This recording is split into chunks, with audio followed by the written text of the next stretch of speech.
It's rumor season. There's not much that you can really divulge from rumors. There's rumors coming out every day, and we all know that you really, I mean, even Elliot Friedman from the 32 Thoughts podcast says it all the time. He says, you never know what Yzerman's going to do. But there are a couple pieces out there that have the Red Wings involved in some trades potential. They've been linked to a certain player from Calgary, and a certain player could be on the block, and they could be looking to retain some salary. So, without further ado, we're going to talk about the Red Wings rumors. Obviously, all the rumors, going back to when we first started, they say Detroit's in the goalie market. Detroit's in the top three to sign Aaron Ekblad with Toronto and Edmonton. That was from Pagnotta and EJ Roddick. Detroit has shown interest in Mitch Marner. We know that Mitch Marner is probably not going to sign here. And then obviously they're exploring a trade market for Vladimir Tarasenko. That's from David Pagnotta as well. A lot of rumors are going to involve the Detroit Red Wings. Obviously, they have $21 million in cap space. They could do a lot with their cap space. So one of the things that the Detroit Red Wings could potentially do is they could re-sign Patrick Kane. And when you think about Patrick Kane, it's this is from Chris Johnston of TSN and the Steve Dangle Podcast Network. He says Patrick Kane is of a mind to stay in Detroit. Look, I think it's a foregone conclusion that he's going to stay in Detroit. I would be surprised if he left Detroit for a couple reasons. One, I think he has a good thing going here, and he has a good line mate that he really does good with DeBrincat. I think that's hard to come by, and a lot of people, especially fans, they think that Detroit's far away. They think that Detroit's going to be a far away team, but realistically, with Todd McLennan, they were a damn good team under Todd McLennan. They ran out of time overall. And when you look at the difference between Derek Lalonde when he got fired compared to Todd McLennan when he got hired, he had 56 points in 48 games, 26, 18, 4. And you could tell that this team was starting to turn a corner. Obviously, when they got into March, it felt like they couldn't do anything right. I mean, they were playing good hockey in January up to the Four Nations break. They got that horrible game against Tampa Bay before the Four Nations, and they just came back and they weren't the same team. Like he's seen that Del Marco wasn't the same. He's seen that Lucas Raymond wasn't the same, and so it's going to be very interesting to see what happens. Obviously, there's a lot of people that are saying Steve Yzerman needs to be better. He needs to get the best players, and I think that's going to be coming. But I think a major part of the Detroit Red Wings not being a playoff team last year was they had a horrible coach to start the year. They started off really bad in the first 3 months, October, November, December, and then when you're trying to come back in January, February, March, it's kind of you have to go perfect to go and get back into the contention. They did a damn good job at doing it, but it just didn't work out like they hoped. But here's the rumors that are involving the Red Wings, that are not Patrick Kane related, that have just came out recently. So from the Red Wings are linked to Rasmus Andersson. He's the right-handed shot from the Calgary Flames. And then here's from Sportsnet from Nick Kyprios. He's pretty plugged in as well. The Red Wings could be open to retaining a hefty amount of Andrew Cap's cap hit for the next 2 years in a trade.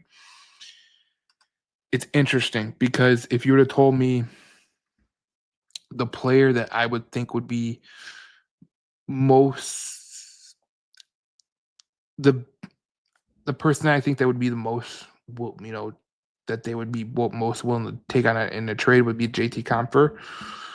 But I really don't think Compher has any value. That's just the way it's going. I mean, Andrew Copp, for as much as people talk about him, he was a steady player last year. He got hurt. You've seen that the Red Wings went down and they didn't have the center depth. JT was good, but I think JT's more of a wing. Casper filled in on a second line. He did a damn good job, but they missed Cop. Cop was I think he finished top 5 in goals, and he missed a lot of the games for the Red Wings. So I'm eager to see what CBY has in store if he was to get rid of a guy like Andrew Kopp, because obviously you get rid of a guy like Andrew Kopp, you have to replace the production of Andrew Kopp. I mean, someone's got to take his production. Could it be a Nate Danielson potentially? Could it be a guy like Casper in his second full year potentially?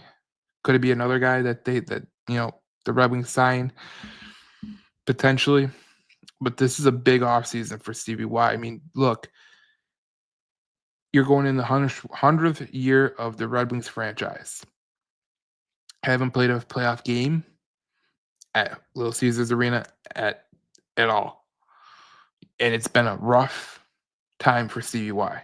He's done a damn good job, like we said in the draft preview. He's done a damn good job at drafting for this team.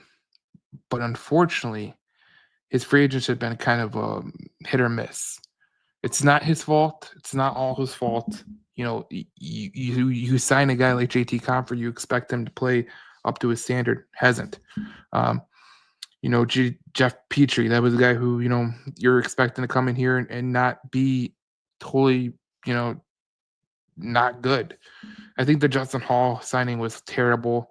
Not re-signing Shane Gothisbehere was terrible. Eric Gustafsson being the guy that replaced Gothisbehere, terrible.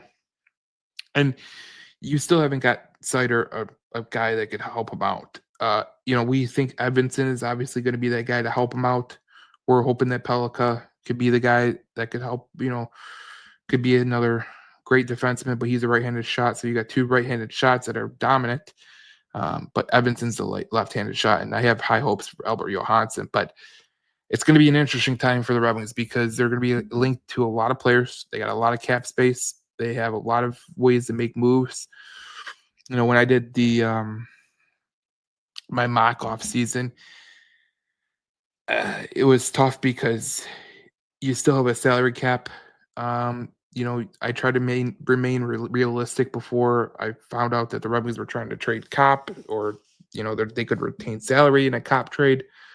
And it's going to be very, very interesting to see what happens if they do that. But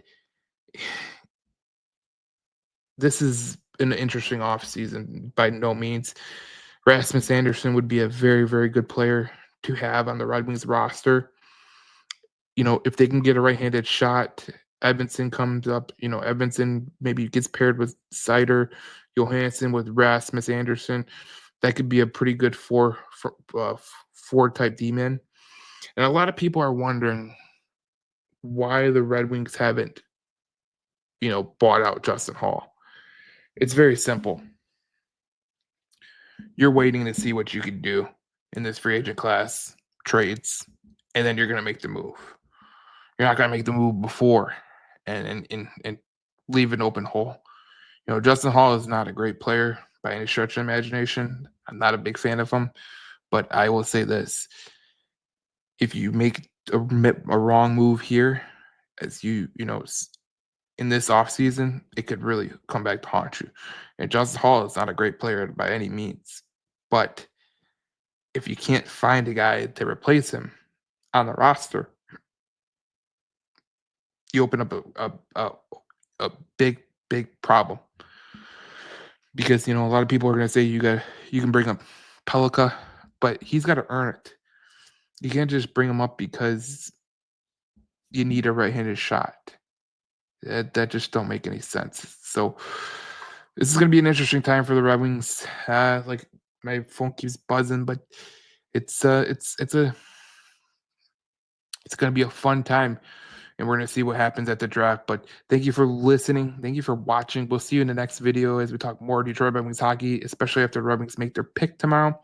And we'll see you in the next video. Thank you for watching, and comment whatever you think, and we'll talk about it in the comments.